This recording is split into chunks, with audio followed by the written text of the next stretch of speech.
We are now 1 week away from our first competitive session in 2020 for Formula 1. 1 week away from the 2020 Round 1 Austrian Grand Prix qualifying. Cannot wait. But today, I want to focus and make a nice little video doing a bit of a roundup on the story so far in 2020, because I'm aware there's plenty of people that don't keep up to date with winter testing. There's plenty of people that have checked the news now and then but haven't really followed religiously over the course of this year with everything going on in the world. And so I thought I'd make a nice little package talking about a little bit about winter testing, the stories we've had so far, and a slight look forward to the season ahead. However, I'll be doing that in more detail next week in the season preview. And finally, before we get this show on the road, quick mention of the F1 word. Just pick me to the post to releasing this one, you cheeky boy. However, if you haven't already subscribed to him, I very much recommend doing so. And I'll be live with him tomorrow evening at 5 o'clock. Also joined by Stuart Chainbear and Jonty's Corner, talking all things Formula 1 and a big podcast style live. You can throw in your comments, talking about the new season and upcoming races. So would very much recommend checking out that tomorrow. But today, looking back at the story so far in 2020, where best to begin than at the very beginning of the year. Coming into 2020, after Christmas, we had little bits of news sprinkled here, there and everywhere, but the big stories going into the season was that Nico Hülkenberg had lost his drive at Renault. We also saw Robert Kubica similarly losing his seat at Williams. And in both their places was Esteban Ocon returning from a one-year hiatus from Formula 1, making his debut for Renault what would have been at the Australian Grand Prix and what will be next weekend at the Austrian Grand Prix. But it is a full-time debut for Nicholas Latifi. Finished runner-up in Formula 2 last year to Nick de Vries. Nick de Vries, the champion, has moved over to Mercedes Formula E, so Williams have snapped up Latifi. He was already a Williams development driver, and he is another one that will make his full debut in Formula 1 this weekend at the Austrian Grand Prix. We also had news, little stories I might as well quickly mention for those of you that have kept well away from Formula 1 over the winter. Max Verstappen got a new long-term deal to 2023 to stay at Red Bull Racing.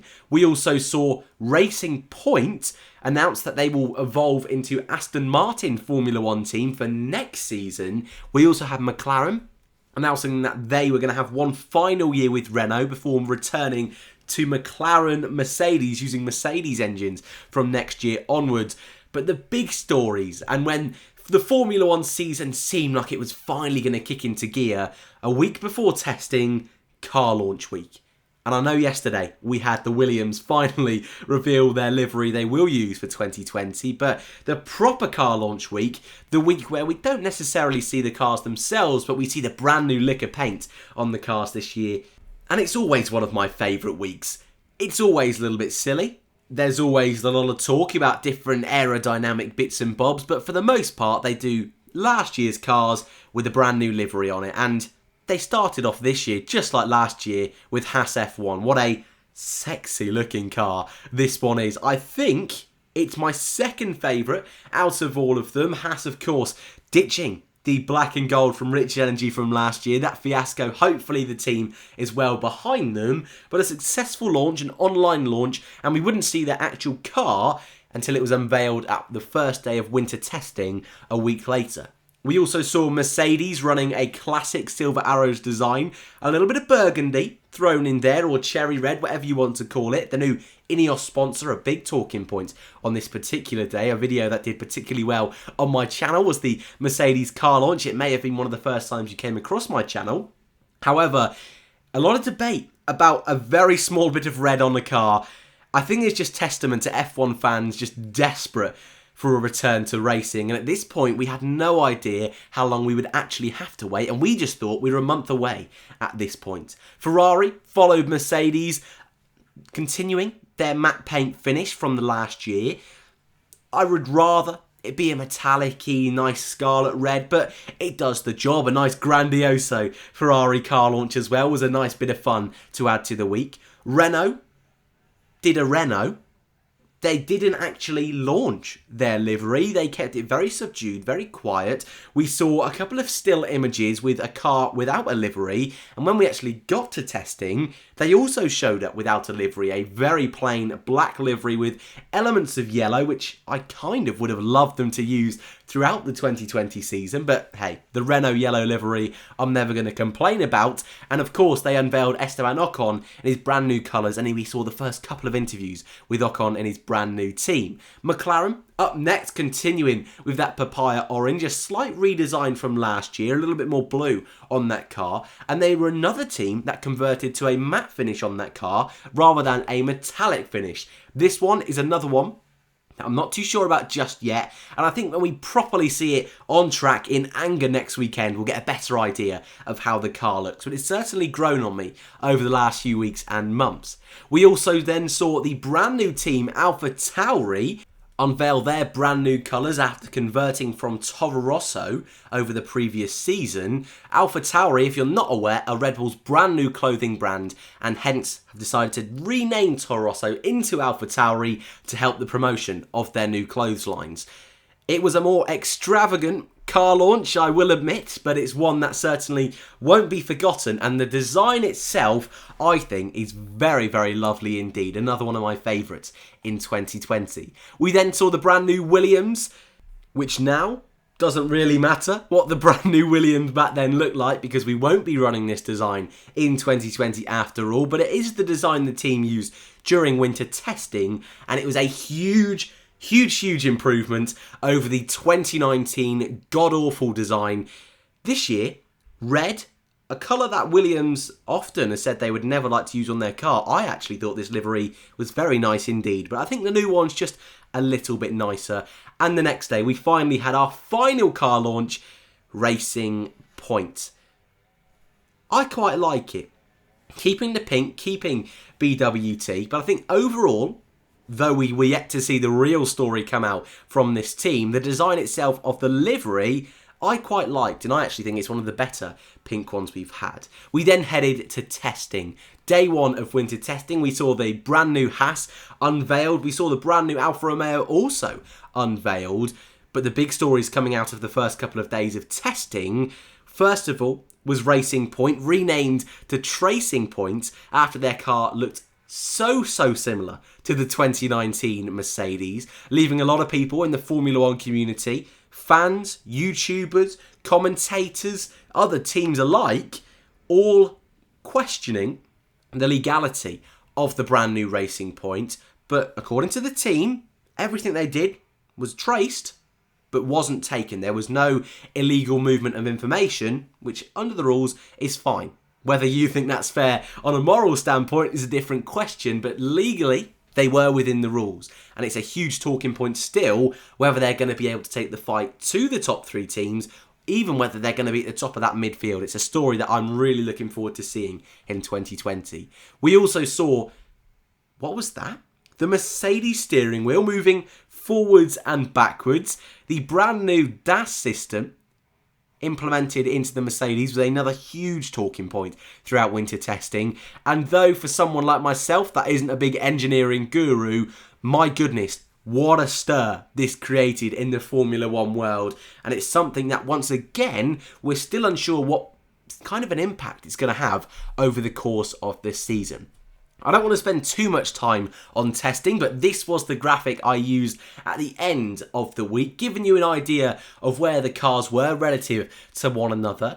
Mercedes getting the fastest time of all, courtesy of Valtteri Bottas, Max Verstappen in P2 with Daniel Ricciardo in P3. You can also see littered down the order, we've got Ferrari of Leclerc in P4, Sainz for McLaren P6, Williams doing a much better job this year in P7, and the slowest / quickest time of all was Haas. Grosjean recording the team's best time of 1:17.037, 1.5 seconds behind the Mercedes of Valtteri Bottas.